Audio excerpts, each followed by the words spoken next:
Article 142 has become a nuclear missile against democratic forces. कुछ सरकार के लोगों को जुडिशरी के निर्णय पसंद नहीं आते तो फिर वो आरोप लगाना शुरू कर देते हैं। नमस्कार।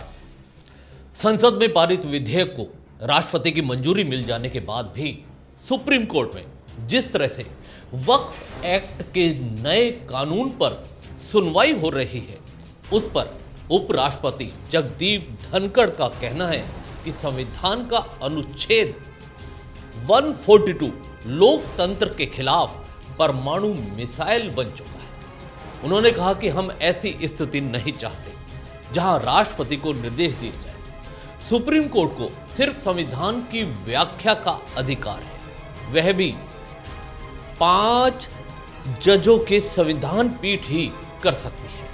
उपराष्ट्रपति धनखड़ ने संविधान के दायरे में रहकर ही अपनी प्रतिक्रिया दी, लेकिन इस प्रतिक्रिया से सुप्रीम कोर्ट में वक्फ एक्ट के नए कानून के विरोध में पैरवी करने वाले वकील कपिल सिब्बल को मिर्ची लग गई। सिब्बल का कहना है कि धनखड़ का बयान असंवैधानिक है। धनखड़ ने उपराष्ट्रपति पद की सीमा को लांघा है। Article 142 has become a nuclear missile against democratic forces. Kapil Sibal कुछ भी कहें, लेकिन सब जानते हैं कि सिब्बल राज्यसभा में कांग्रेस के सांसद थे, तो उन्होंने मुस्लिम पक्ष की ओर से राम जन्मभूमि के प्रकरण में पैरवी भी की थी और तब उन्होंने भगवान राम के अस्तित्व को भी चुनौती दी थी। यह बात अलग है कि तब सुप्रीम कोर्ट ने अपना निर्णय राम मंदिर निर्माण के पक्ष में दिया था।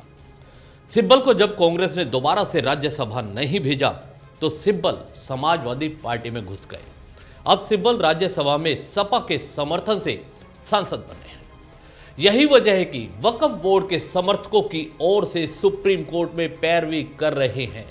सिब्बल किस मानसिकता के बने हैं, यह पूरा देश जानता है। जो सिब्बल सुप्रीम कोर्ट में वक्फ बोर्डों की पैरवी कर रहे हैं, वो ही सिब्बल सुप्रीम कोर्ट के प्रवक्ता भी बन गए हैं। सिब्बल को लगता है कि उपराष्ट्रपति की आलोचना करने से वक्फ के नए कानून पर सुनवाई करने वाले जज शायद खुश हो जाएंगे, लेकिन कपिल सिब्बल जैसे पैरोकारों को यह भी समझना चाहिए कि पूर्व में सुप्रीम कोर्ट में जब वक्फ बोर्डों के अधिकारों को लेकर याचिकाएं प्रस्तुत की गई तो कोर्ट ने सुनने से इनकार कर दिया था। सुप्रीम कोर्ट ने संविधान का हवाला देते हुए कहा था कि ऐसे मामले हाई कोर्ट में ही सुने जाते हैं। सुप्रीम कोर्ट की गाइडलाइन के बाद आज भी मौजूदा समय में 120 मामले विभिन्न हाई कोर्ट में वक्फ बोर्ड से संबंधित विचाराधीन हैं।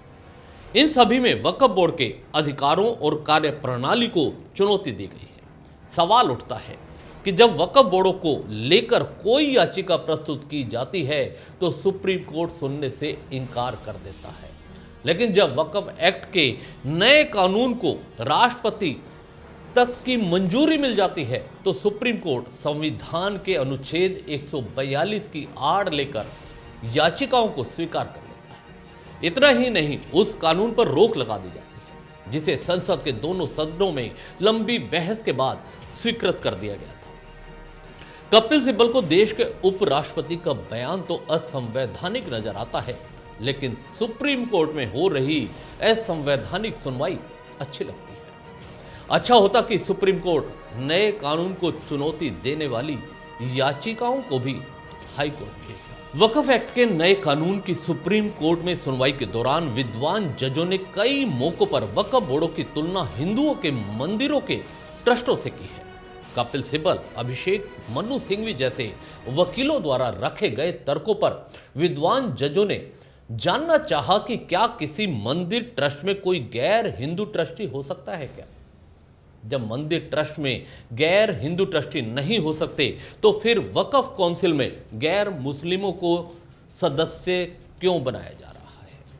ऐसे सवालों और तर्क करने वालों को यह समझना चाहिए कि नए कानून में मुसलमानों की धार्मिक रस्मों और वक्फ की संपत्तियों के प्रबंधन को अलग अलग विभाजित किया गया है। गैर मुस्लिम सदस्य सिर्फ वक्फ संपत्तियों के प्रबंधन का काम देखेंगे। ऐसे में सदस्यों का दखल किसी मस्जिद, ईदगाह, मदरसे आदि के धार्मिक कार्यों में नहीं होगा। जो लोग मंदिरों के ट्रस्ट से वक्फ बोर्ड की तुलना कर रहे हैं, उन्हें यह सच्चाई भी समझनी चाहिए कि मंदिरों के ट्रस्ट ने आज तक भी वक्फ बोर्ड की किसी संपत्ति पर अपना हक नहीं जताया होगा। इसके विपरीत देश में कई ऐसे स्थानों पर वक्फ बोर्ड ने मंदिरों और उनकी संपत्तियों पर अपना हक जताया है। यहां तक कि गांव के गांव वक्फ के बता दिए गए। प्रमाण तो भगवान राम के जन्म के भी मांगे गए थे। बात थोड़ा इस पर भी कर लेते हैं।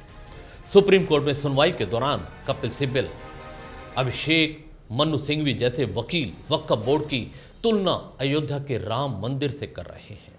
कहा जा रहा है कि जो मस्जिद और अन्य मुस्लिम धार्मिक स्थल 400 वर्ष पुराने मुगल काल के हैं, उनकी रजिस्ट्री कहां से लाई जाएगी। हालांकि नए कानून में स्पष्ट है कि जो संपत्तियां वक्फ बाय यूजर हैं, उनकी रजिस्ट्री के दस्तावेज नहीं मांगे जाएंगे। ऐसी संपत्तियों का सिर्फ रजिस्ट्रेशन करवाना होगा। आज वक्फ की पुरानी संपत्तियों के कागजात प्रमाण दिखाने से मना किया जा रहा है। लेकिन जब अयोध्या में भगवान राम के मंदिर के मामले में सुप्रीम कोर्ट में सुनवाई हो रही थी, तब भगवान राम के जन्म के प्रमाण मांगे गए थे। अयोध्या में जन्म के प्रमाण मांगने वालों में यही कपिल सिब्बल और अभिषेक मनु सिंघवी थे।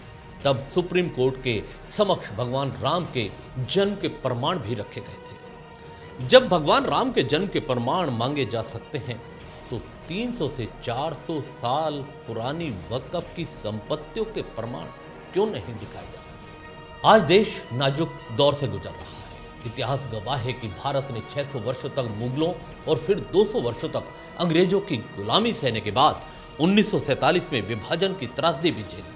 आज भी कुछ लोग मिल जाएंगे जो विभाजन के समय अत्याचारों के गवाह होंगे। देश को आजाद हुए मात्र 78 साल हुए हैं, लेकिन भारत एक बार फिर नाजुक दौर से गुजर रहा है। पश्चिम बंगाल में सरेआम हिंदुओं पर अत्याचार किए जा रहे हैं।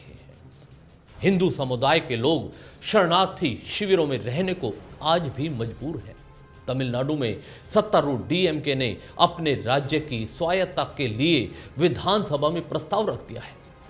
यह वही डीएमके है जो सनातन धर्म को नष्ट करना चाहते हैं। दिल्ली हो या मध्य प्रदेश, सभी स्थानों पर धर्म के आधार पर हिंदुओं को मारा जा रहा है। अनुच्छेद 370 समाप्त नहीं होता तो जम्मू कश्मीर में भी आतंकवाद आज भी बना हुआ होता। आज बहुसंख्यक हिंदू समाज सहमा हुआ है। पश्चिम बंगाल या तमिलनाडु में सामने आए हिंदुओं पर अत्याचार से सभी चिंतित हैं, लेकिन कुछ राजनीतिक पार्टियों और जनप्रतिनिधियों द्वारा अपने स्वार्थ के पीछे देश को गड्ढे में डालने के काम में कोई कसर नहीं छोड़ रहे। आज इस खबर में इतना ही। दीजिए इजाजत। नमस्कार। चैनल को भी सब्सक्राइब करना ना भूलिएगा। धन्यवाद।